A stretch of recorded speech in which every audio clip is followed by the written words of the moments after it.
আসসালামু আলাইকুম। অবিরাম বাংলা সংবাদে সবাইকে স্বাগত জানাচ্ছি আমি চিন্তিয়া হক। শুরুতেই বিআরবি কেবল সংবাদ শিরোনাম। জ্বালানি তেল বিক্রিতে আজ থেকে রেশনিং আর নেই। তেলের অভাবে শনিবার রাতে রাজধানীর অনেক পেট্রোল পাম্প বন্ধ ছিল, ভোগান্তি কাটেনি গ্রাহকদের।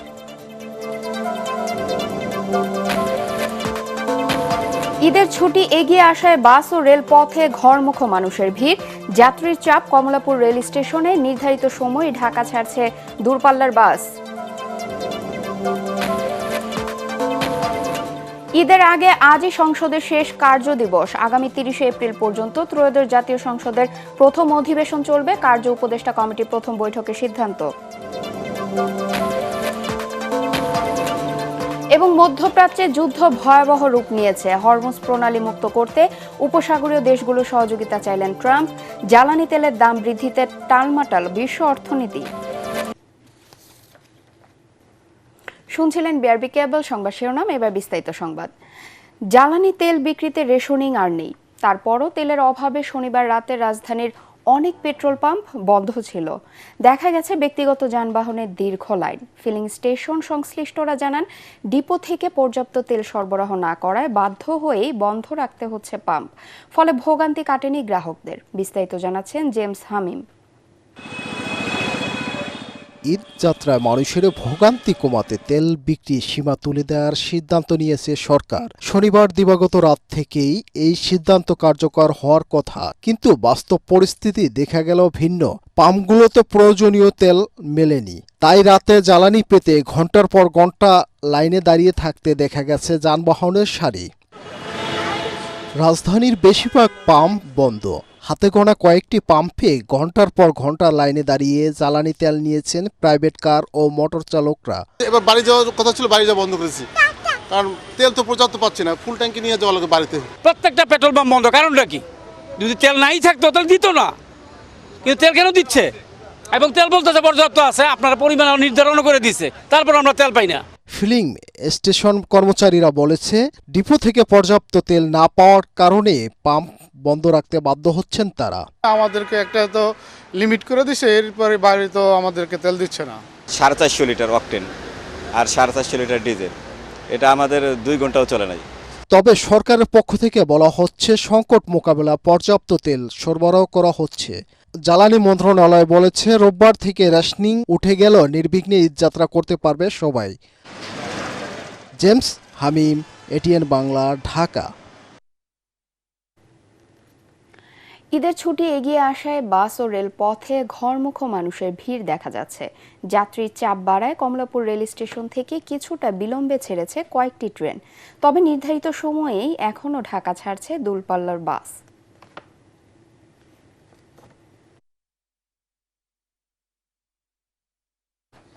দর্শক, এই মুহূর্তে সহকর্মী জামিল হাসান শান্ত ঈদুল ফিতর উপলক্ষে ঘরে ফিরতে উন্মুখ মানুষের খোঁজ খবর রাখছেন। যুক্ত হচ্ছে তার সাথে। শান্ত, বাড়ি ফিরতে চাওয়া লোকজনের যাত্রা কেমন দেখছেন?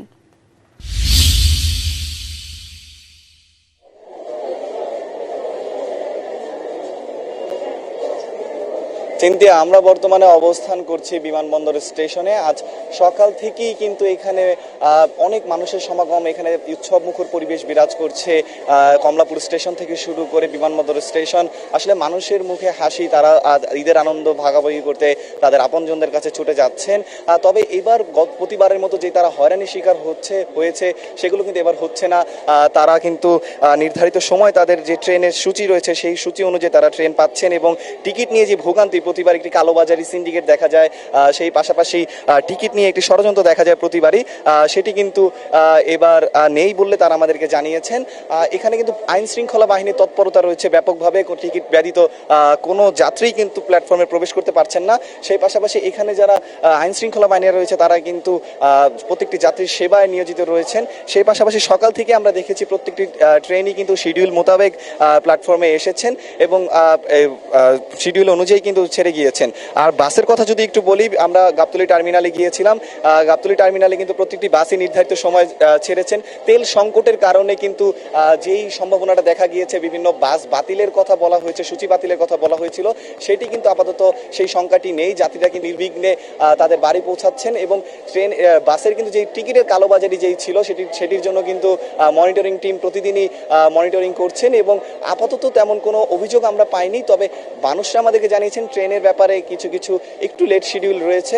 তবে রেল কর্তৃপক্ষরা জানিয়েছেন তারা সার্বিক সহযোগিতার জন্য, যাত্রীদের সহযোগিতার জন্য তারা সচেতন রয়েছেন এবং এবার যাত্রীদের কোনো অভিযোগ তারা পেলে সেটির সাথে সাথেই কিন্তু তারা পর্যবেক্ষণ করছেন এবং সেটির বিরুদ্ধে তারা পদক্ষেপ নিচ্ছেন। চিন্তিয়া, এই ছিল আমার কাছে বিমানবন্দর রেল স্টেশন থেকে বাড়ি ফেরা মানুষদের সর্বশেষ পরিস্থিতি। শান্ত, আপনাকে ধন্যবাদ। ঈদের আগে আজই সংসদের শেষ কার্যদিবস। আগামী 30শে এপ্রিল পর্যন্ত ত্রয়োদশ জাতীয় সংসদের প্রথম অধিবেশন চলবে। এর মাঝে রাষ্ট্রপতির ভাষণের ওপর 50 ঘন্টা আলোচনার সুযোগ পাবেন সংসদ সদস্যরা। শনিবার ত্রয়োদশ জাতীয় সংসদের কার্য উপদেষ্টা কমিটির প্রথম বৈঠকে এসব সিদ্ধান্ত গৃহীত হয়েছে। স্পিকার হাফিজ উদ্দিন আহমেদের সভাপতিত্বে এই বৈঠকে অংশ নেন সংসদ নেতা প্রধানমন্ত্রী তারেক রহমান, বিরোধী দলীয় নেতা ডক্টর শফিকুর রহমান সহ কমিটির সদস্যরা। বিস্তারিত তহিদুর রহমান নিশানের রিপোর্টে। শনিবার জাতীয় সংসদ ভবনের ক্যাবিনেট কক্ষে অনুষ্ঠিত হয় ত্রয়োদশ জাতীয় সংসদের কার্য উপদেষ্টা কমিটির প্রথম বৈঠক। স্পিকার হাফিজ উদ্দিন আহমেদের সভাপতিত্বে বৈঠকে অংশ নেন সংসদ নেতা ও প্রধানমন্ত্রী তারেক রহমান, বিরোধী দলীয় নেতা ডক্টর শফিকুর রহমান সহ কমিটির সদস্যরা। বৈঠকে সিদ্ধান্ত হয় রাষ্ট্রপতির ভাষণের উপর সংসদ সদস্যরা মোট 50 ঘন্টা আলোচনার সুযোগ পাবেন। সরকারি ছুটির দিন ছাড়া প্রতিদিন বিকাল 3টায় সংসদ অধিবেশন শুরু হবে এবং চলবে 30 এপ্রিল পর্যন্ত। কতদিন চলবে সেটা আলোচনা হয়েছে। অধ্যাদেশগুলো নিয়ে আলোচনা এই কমিটির সাবজেক্ট না, বিশেষ কমিটি গঠন করা হয়েছে, সেই কমিটিতে আলোচনা হবে। সংসদে উত্থাপিত 133টি অধ্যাদেশ নিয়ে বিশেষ কমিটি গঠনের কথাও জানালেন স্বরাষ্ট্রমন্ত্রী সালাউদ্দিন আহমেদ। বিশেষ কমিটির উদ্দেশ্য হলো যে সংসদে বিভিন্ন মন্ত্রণালয় সম্পর্কিত স্থায়ী কমিটিগুলো গঠিত হওয়ার আগ পর্যন্ত অধ্যাদেশগুলো, বিলগুলো যেগুলোই আসবে এগুলো বিশেষ কমিটিতেই পাঠানো হবে। সেখানে যাচাই বাছাই হয়ে তারপরে রিপোর্ট আকারে সংসদে উত্থাপিত হবে। বৈঠক শেষে বিরোধী দলীয় চিফ হুইপ নাহিদ ইসলাম বলেন, রাষ্ট্রপতির ভাষণের উপর তারা অবশ্যই বক্তব্য দেবেন এবং ওয়াকআউটের কারণও সংসদেই তুলে ধরবেন। সরকার দলের পক্ষ থেকে বলা হয়েছিল যে সংসদ শুরু হলে সংসদে এই বিষয়ে আলোচনা হবে। এটা কিন্তু সরকার দলের স্বরাষ্ট্রমন্ত্রী উনি বলেছিলেন। তো সেটা আমরা জানতে চাবো সংসদে, এটা আমরা জানতে চাবো সরকার দলের বক্তব্যের প্রেক্ষিতে বক্তব্য, তারপরে আমরা আমাদের করণীয় ঠিক করব। এই অধিবেশনে প্রধানমন্ত্রীর জন্য 8টি ও অন্যান্য মন্ত্রীর জন্য 460টি সহ মোট 468টি প্রশ্ন পাওয়া গিয়েছে। তৌহিদুর রহমান নিশান, এটিএন বাংলা, ঢাকা। সাংবাদিকরা ঠিক হলে রাষ্ট্র সঠিক পথ খুঁজে পাবে বলে মন্তব্য করেছেন বাংলাদেশ জামাতে ইসলামের আমির ডাক্তার শফিকুর রহমান। রাজধানীর লেডিস ক্লাবে সাংবাদিকদের সম্মানে ঢাকা মহানগর দক্ষিণ জামাতের ইফতার মাহফিলে এ কথা বলেন তিনি। আমির বলেন, দেশের জন্য বীরের মতো লড়তে হবে, সত্য কথা সাহস করে তুলে ধরতে হবে। গণমাধ্যম রাষ্ট্রের চতুর্থ স্তম্ভ হলেও বাকি 3টিকে ঠিক রাখতে সংবাদ মাধ্যমের ভূমিকা অপরিসীম। আমরা ফেসিবাদ থেকে আংশিক নয়, পূর্ণ মুক্তি চাই। এটা যার আমলেই হোক, যখনই হোক। ফেসিবাদ কখনো জাতিকে ভালো কিছু দিতে পারে নাই, পারবে না। এবং সাংবাদিক বন্ধুদেরকে শুধু এতটুকু অনুরোধ করবো, আপনাদের পরিচয় হচ্ছে আপনারা জাতির বিবেক। আপনারা বিবেক অনুযায়ী চলবেন। হায়াত মউত আল্লাহ তাআলার হাতে। জন্ম একদিন নিয়েছি, মৃত্যু একবারই হবে। লড়তে হবে বীরের মতো, মাঝখানে আর কোনো আপোষ নাই। সবার জন্য স্বাস্থ্যসেবা নিশ্চিত করাই বর্তমান সরকারের লক্ষ্য বলে জানিয়েছেন ডাক্তার জুবাইদা রহমান। তিনি বলেন, মানসম্মত চিকিৎসা সেবা প্রতিটি মানুষের দোরগোড়ায় পৌঁছে দেওয়া হবে। জাতীয় সংসদ ভবনের এলডি হলে ড্যাব আয়োজিত ইফতার মাহফিলে তিনি আরও বলেন, মেডিকেল চিকিৎসা ব্যবস্থাকে আধুনিক ও যুগ উপযোগী করার ব্যবস্থা নেওয়া হবে। যোগ্যতা ও কর্মদক্ষতা অনুযায়ী প্রত্যেকের পদায়ন হবে। এ সময় রোগীদের পাশে দাঁড়াতে ডাক্তারদের প্রতি আহ্বান জানান স্বাস্থ্যমন্ত্রী সরদার মোহাম্মদ সাখাওয়াত হোসেন।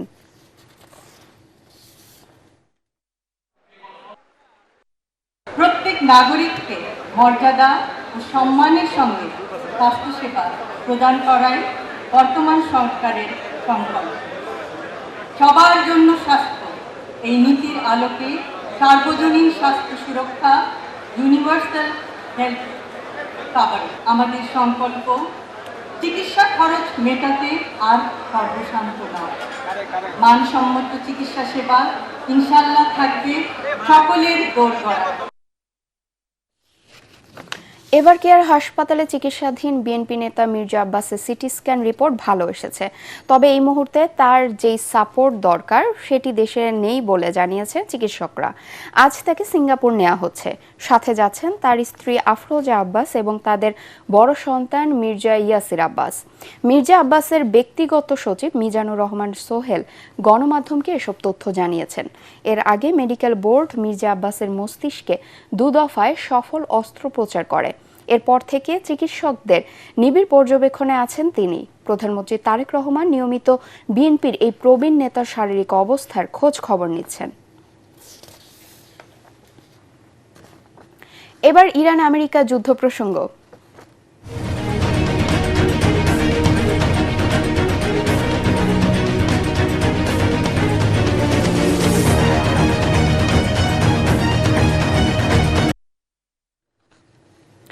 মধ্যপ্রাচ্যের যুদ্ধ এখন ভয়াবহ রূপ নিয়েছে। ইরানের শিল্পনগরী ইস্ফাহান সহ তেহরান ও তাবরিজে আমেরিকা ইসরায়েল জোটের বিরামহীন বোমা বর্ষণে ধ্বংসস্তূপে পরিণত হয়েছে বিশাল জনপদ। প্রাণ হারিয়েছেন বহু মানুষ। পাল্টা জবাবে অঞ্চলগুলোতে শত শত ড্রোন ও মিসাইল ছুড়ছে ইরান। হরমুজ প্রণালীতে ইরানি অবরোধের মুখে বিশ্ববাজারে জ্বালানি তেলের দাম এরই মধ্যে 23% বাড়ায় টালমাটাল বিশ্ব অর্থনীতি। পরিস্থিতি মোকাবেলায় ন্যাটোর যুদ্ধ জাহাজ মোতায়েনের ডাক দিয়েছেন ট্রাম্প। অন্যদিকে ইরানের ড্রোন নকল করে প্রতিবেশী দেশগুলোতে হামলার অভিযোগ ওয়াশিংটনের বিরুদ্ধে। সব মিলে এক চরম অনিশ্চয়তার মুখে দাঁড়িয়ে উপসাগরীয় অঞ্চল। জাহিদুল আলমের আরেকটি রিপোর্ট।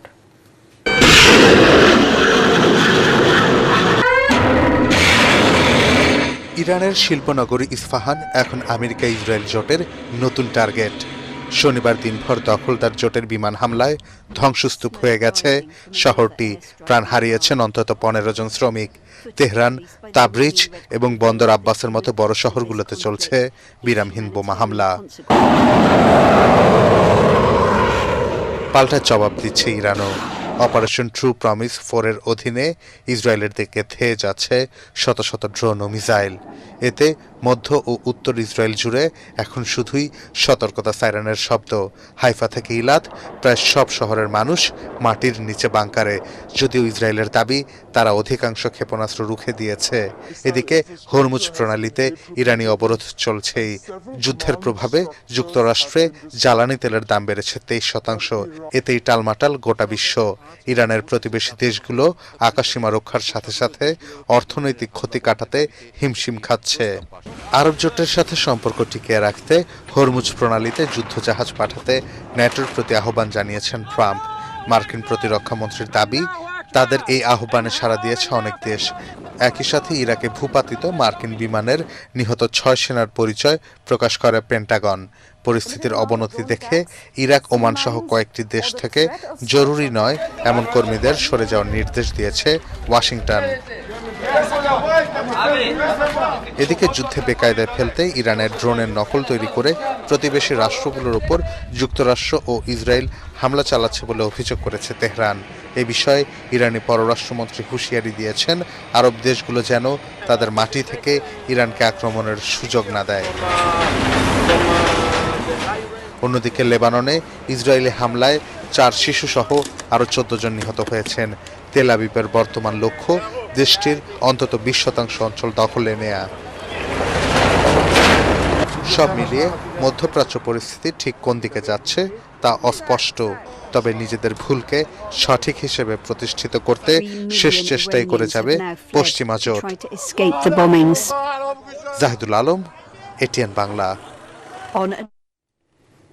ঈদ যাত্রা নির্বিঘ্ন করতে গাজীপুরের মহাসড়কগুলোতে অতিরিক্ত 4 শতাধিক পুলিশ মোতায়েনের সিদ্ধান্ত নিয়েছে পুলিশ। গাজীপুরে এক অনুষ্ঠানে অংশ নিয়ে পুলিশ মহাপরিদর্শক আলী হোসেন ফকির জানান, মহাসড়কে যত্রতত্র যানবাহনে যাত্রী উঠানো নামানো বন্ধ করতে নেওয়া হয়েছে বিশেষ ব্যবস্থা। এদিকে আসন্ন ঈদে উত্তরবঙ্গের যাত্রীদের জন্য দুঃসংবাদ হয়ে দাঁড়িয়েছে টাঙ্গাইল যমুনা সেতু মহাসড়ক। প্রকল্পের মেয়াদ শেষ হলেও কাজ হয়েছে মাত্র অর্ধেক, ফলে 13.5 কিলোমিটার এলাকায় তীব্র যানজটের সংখ্যা দেখা দিয়েছে। জাহিদুল আলমের রিপোর্টে বিস্তারিত। আসন্ন ঈদযাত্রা নির্বিঘ্ন করতে আইনশৃঙ্খলা বাহিনী কঠোর অবস্থানে থাকবে বলে জানিয়েছেন পুলিশ মহাপরিদর্শক আলী হোসেন ফকির। গাজীপুর পুলিশ লাইনে আয়োজিত এক অনুষ্ঠানে তিনি জানান, ঈদে গাজীপুরের মহাসড়ক যানজট মুক্ত রাখতে অতিরিক্ত 4 শতাধিক পুলিশ সদস্য মোতায়েন করা হয়েছে। একই সাথে জানান, মহাসড়কে যত্রতত্র যাত্রী ওঠানামা বন্ধ করতে শ্রমিকদের জন্য চন্দ্রায় বাস থামানোর আলাদা একটি মাঠ নির্ধারণ সহ সব ধরনের ব্যবস্থা নেওয়া হয়েছে। আমরা ইতিমধ্যে হাইওয়ে পুলিশ, জেলা পুলিশ এবং অন্যান্য সংস্থা, পুলিশের অন্যান্য সংস্থাকে বলা হয়েছে যে ট্রাফিক পুলিশের পাশাপাশি তারা দায়িত্ব পালন করবে এবং সড়কে যাতে অনাকাঙ্ক্ষিত কোনো গাড়ি অতিরিক্ত সময় দাঁড়িয়ে থেকে কোনো ট্রাফিক কনজেশন তৈরি না করে সেই ব্যাপারে আমি নির্দেশনা দিয়েছি পুলিশের কোয়ার্টার থেকে সকল ইউনিটকে। এদিকে সাসেক 2 প্রকল্পের আওতায় 2021 সালে দেশের দ্বিতীয় বৃহত্তম যোগাযোগ পথ ঢাকা টাঙ্গাইল যমুনা সেতু মহাসড়কের কাজ শুরু করে আব্দুল মোনায়েম লিমিটেড। 2025 সালের ডিসেম্বর নাগাদ প্রকল্পের মেয়াদ শেষ হলেও বাস্তবে কাজের অগ্রগতি মাত্র 50%। ফ্লাইওভার আর আন্ডারপাসের কাজ ঝুলে থাকায় আসন্ন ঈদে এই এলাকায় ভয়াবহ যানজটের আশঙ্কা করছেন চালক ও যাত্রীরা। এবারে রাস্তা ক্লিয়ার কাজ চলতেছে, এই জন্য রাস্তার এই অবস্থা হবে। কাজ চলতেছে, ঈদের মধ্যে তো জাম হবেই, এটা নিশ্চিত। রাস্তার কাজ চলতেছে, এর জন্য বেশি চাপ থাকে। যদি প্রশাসন সঠিকভাবে নিয়ন্ত্রণ কাজ করে তাহলে আমরা সঠিকভাবে বাসায় যেতে পারবো। ঠিকাদারি প্রতিষ্ঠান বলছে, ঈদ যাত্রার আগেই 4 লেন উন্মুক্ত করার। এখন পর্যন্ত যতগুলো কাজ আছে তার মধ্যে অলমোস্ট 50% কাজ সম্পন্ন হয়েছে। আগামী ঈদকে সামনে রেখে আমরা যে কাজটা করছি, যে আমাদের 2 সাইডেই 4 লেন রাস্তা উন্মুক্ত থাকবে। ঈদ যাত্রা নির্বিঘ্ন করতে যমুনা সেতুর 2 প্রান্তে 18টি বুথ সচল রাখার পাশাপাশি মোতায়েন থাকছে 1000 পুলিশ সদস্য। আশা করতে পারি যে আমরা যেহেতু এখন থেকে আমরা প্রস্তুতি নিচ্ছি যে জনগণ যেন নির্বিঘ্নে, জনসাধারণ অথবা ঈদে গড়মুখী মানুষ যেন নিশ্চিন্তে আপনার বাড়িতে যেতে পারে। অবকাঠামোগত সীমাবদ্ধতার মাঝেও সাধারণ মানুষের প্রত্যাশা, সমন্বিত প্রচেষ্টায় এবারের ঈদ যাত্রা হবে স্বস্তির। জাহিদুল আলম, এটিএন বাংলা। ফেনী ছোট নদীর ওপর নির্মিত মুছাপুর রেগুলেটর ভেঙে যাওয়ায় আগামী বর্ষায় ভয়াবহ নদী ভাঙন ও বন্যার কবলে পড়ার শঙ্কায় বৃহত্তর নোয়াখালীর বিশাল জনগোষ্ঠী। বর্ষার আগেই জরুরিভাবে রেগুলেটরি পুনর্নির্মাণ সহ প্রয়োজনীয় ব্যবস্থা নেওয়ার দাবি স্থানীয়দের। এই সংক্রান্ত প্রায় 900 কোটি টাকার প্রকল্প একনেকের অনুমোদনের অপেক্ষায় রয়েছে বলে জানিয়েছেন নোয়াখালী 5 আসনের সংসদ সদস্য ফখরুল ইসলাম। নোয়াখালী থেকে ফিরে বিস্তারিত জানাচ্ছেন একরামুল হক সায়েম, ক্যামেরায় ছিলেন এহসানুল হক সজন।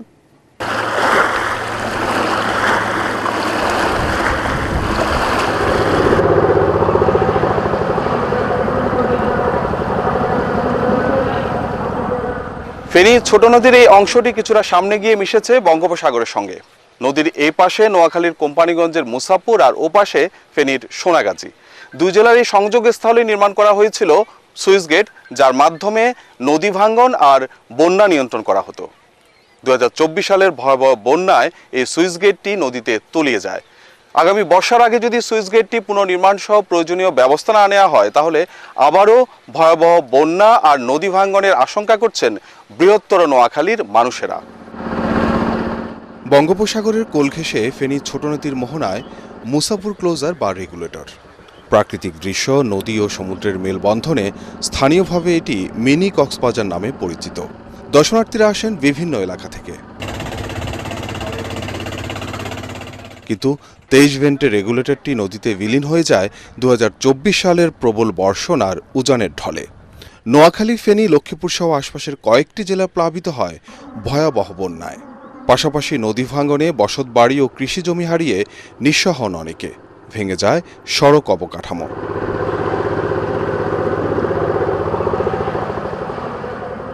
এই সুইচ গেট ভাঙার পরে আমাদের যে আশেপাশে যে বাড়িঘর আছে সবগুলা আপনার নদীতে নিয়ে গেছে। যদি ইতিমধ্যে আমাদের এই রেগুলেটরটা নির্মাণ না করা হয় আমাদের পুরো এই মুসাফুরটা আমাদের ভেঙে যাবে।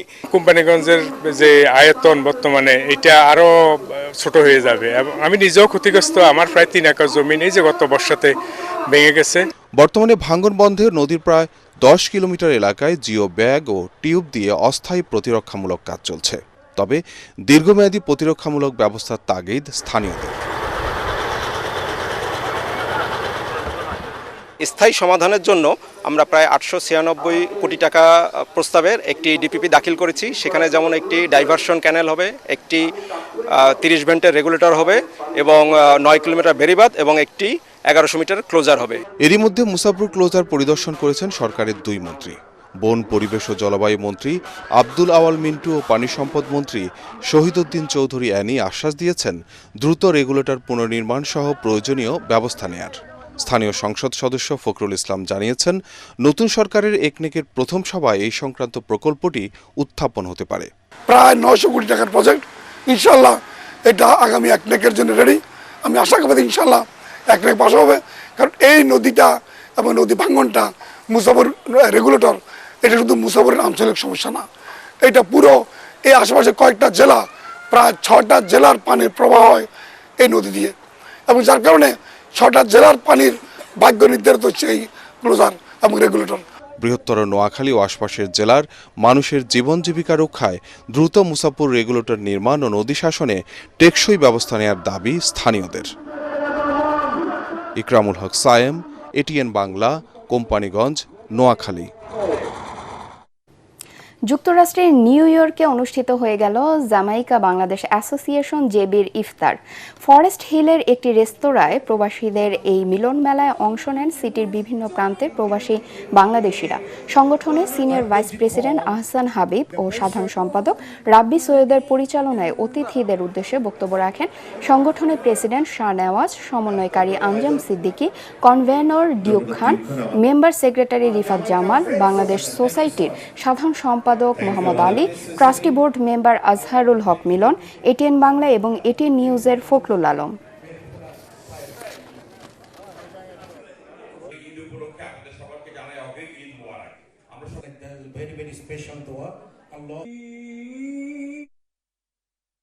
এবারে আন্তর্জাতিক সংবাদ।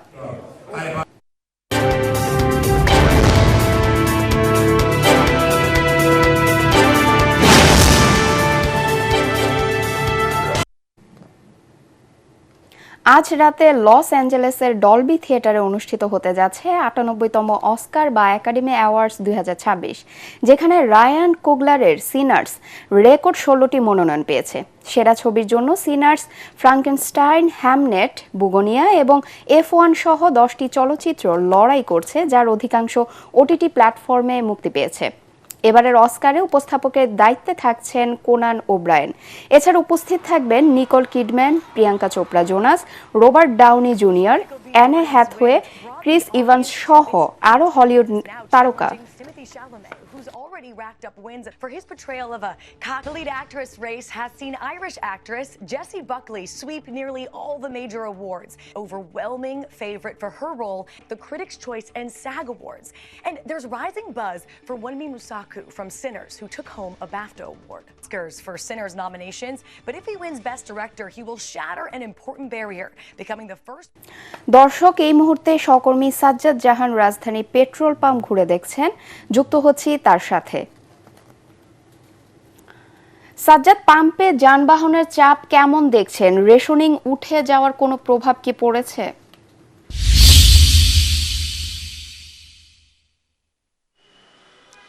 আপনি যেমনটি বলছিলেন, আমরা এই মুহূর্তে রয়েছি রাজধানীর পরিবাগের একটি পেট্রোল পাম্পে। আমরা এখানে দেখতে পাচ্ছি যে সকাল থেকেই বিভিন্ন যানবাহন তেল সরবরাহের জন্য ভিড় করছে।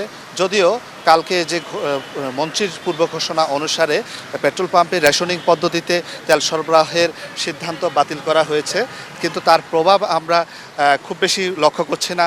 এখনও অনেককেই দেখছি আমরা তেল সরবরাহের জন্য দীর্ঘ লাইনে অপেক্ষা করছে। তো আমরা যেটি বলতে পারি যে ইরান, যুক্তরাষ্ট্র এবং ইসরায়েলের যে ত্রিমুখী সংঘাত চলছে, সেই সংঘাতের প্রেক্ষাপটে বিশ্ববাজারে তেলের সরবরাহের যে ঘাটতি বিরাজ করছে, সেই ঘাটতির প্রভাবও কিন্তু বাংলাদেশ বাংলাদেশে পড়েছে তার প্রত্যক্ষ প্রভাব না পড়লেও তার যে উদ্বেগ উৎকণ্ঠার কারণে মানুষের মধ্যে তেল সংগ্রহ করে রাখার একটি উত্তেজনা বিরাজ করেছে, তার প্রভাবে আমরা দেখতে পাচ্ছি যে গত 6 তারিখ থেকে সরকার সিদ্ধান্ত নেয় রেশনিং পদ্ধতিতে তেল সরবরাহের, বিশেষ করে মোটরসাইকেলে 2 লিটার করে এবং প্রাইভেট কারে 10 লিটার এবং বাসে 20 লিটার বা এই ধরনের সিদ্ধান্তের প্রেক্ষিতে ঈদকে সামনে রেখে সরকারের পক্ষ থেকে এক প্রজ্ঞাপন জারি করা হয়, যার মাধ্যমে পরবর্তী সিদ্ধান্ত না দেওয়া পর্যন্ত তেল সরবরাহের ক্ষেত্রে যে রেশনিং পদ্ধতি বিরাজ ছিল সেটি উঠিয়ে দেওয়া হয়। আজ থেকে রেশনিং পদ্ধতি ছাড়া দূরপাল্লার গাড়িগুলো তেল সরবরাহ করতে পারছে।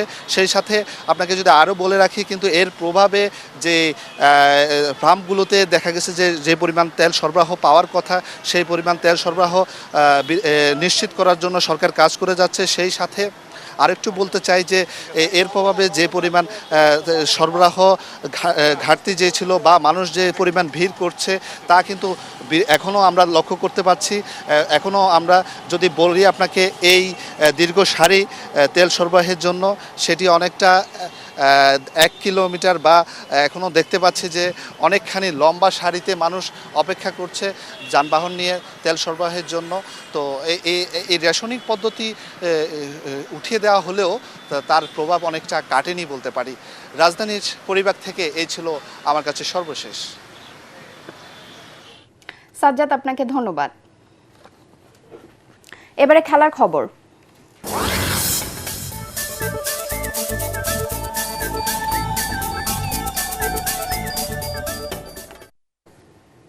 প্রথম ওয়ানডেতে আলো ছড়ানো পারফরম্যান্স, উজ্জীবিত নৈপুণ্য এবং 8 উইকেটে দুর্দান্ত জয়ের পর মনে হয়েছিল আকাশ ছোঁয়া আস্থা ও বিশ্বাস নিয়ে পাকিস্তানকে দ্বিতীয় ম্যাচে হারাবে মিরাজের দল। তাতে সিরিজ জিতবে 1 ম্যাচ হাতে রেখেই। কিন্তু দ্বিতীয় ওয়ানডেতে উল্টে যায় চিত্রনাট্য। প্রথম দিন চরমভাবে পর্যুদস্ত পাকিস্তানিরা বাংলাদেশকে বিশাল ব্যবধানে হারিয়ে সিরিজে ফিরেছে দাপটের সঙ্গে। তাতে শেষ ম্যাচটি রূপ নিয়েছে সিরিজ নির্ধারণী লড়াইয়ে। আসন্ন বিশ্বকাপে সরাসরি খেলতে এবং র্যাঙ্কিংয়ে এগিয়ে যেতে সিরিজ জেতায় লক্ষ্য থাকবে মিরাজদের। বাংলাদেশকে জিততে হলে তাদের সামর্থ্যের সেরাটা দিতে হবে বোলার এবং ব্যাটারদের। মিরপুর শেরেবাংলা স্টেডিয়াম দুপুর 2:15টায় শুরু হবে সিরিজ নির্ধারণী তৃতীয় ও শেষ ম্যাচটি। শেষ করার আগে বিআরবি কেবল সংবাদ শিরোনাম আরেকবার। জ্বালানি তেল বিক্রিতে আজ থেকে রেশনিং আর নেই। তেলের অভাবে শনিবার রাতে রাজধানীর অনেক পেট্রোল পাম্প বন্ধ ছিল। ভোগান্তি কাটেনি গ্রাহকদের। ঈদের ছুটি এগিয়ে আসায় বাস ও রেলপথে ঘরমুখো মানুষের ভিড়। যাত্রীর চাপ কমলাপুর রেল স্টেশনে। নির্ধারিত সময়ে ঢাকা ছাড়ছে দূরপাল্লার বাস।